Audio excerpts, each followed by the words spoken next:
امریکہ میں حادثے کا شکار ہونے والے طیارے کا بلیک باکس مل گیا۔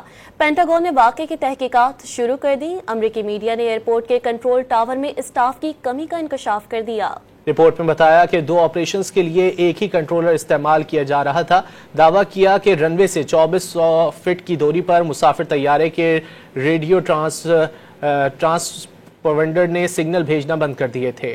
امریکہ میں بدقسمت مسافر طیارے اور ہیلی کاپٹر میں تصادم کی وجہ جاننے کے لیے بڑے پیمانے پر تحقیقات شروع کر دی گئیں۔ نیشنل ٹرانسپورٹیشن سیفٹی حادثے کی ابتدائی رپورٹ 30 روز میں پیش کرے گی۔ طیارے کا بلیک باکس بھی مل گیا۔ رپورٹس کا تجزیہ نیشنل ٹرانسپورٹیشن سیفٹی کے لیب میں ہی کیا جائے گا۔ المناک حادثے میں تمام 67 افراد ہلاک ہو گئے۔ آئس اسکیٹنگ کے ماہر 2 بچے، والدین اور کوچز کے ہمراہ زندگی سے محروم ہو گئے۔ ادھر حادثے سے متعلق امریکی میڈیا نے دعویٰ کیا کہ رونلڈ ریگن ایئرپورٹ کے کنٹرول ٹاور میں اسٹاف کمی کا شکار تھا۔ 2 آپریشنز کے لیے ایک ہی کنٹرولر استعمال کیا جا رہا تھا۔ مسافر طیارے کے پائلٹ کو آخری لمحے میں رن وے تبدیل کرنے کی ہدایت کی گئی۔ امریکی میڈیا کے مطابق حادثے سے 30 سیکنڈ قبل ایئر ٹریفک کنٹرولر نے بلیک ہاک ہیلی کاپٹر کے پائلٹ سے پوچھا کہ کیا وہ مسافر طیارے کو آتا دیکھ سکتا ہے، جس کے فوراً بعد ہیلی کاپٹر کو ہدایت کی گئی کہ وہ پہلے مسافر طیارے کو گزرنے دے پھر آگے بڑھے۔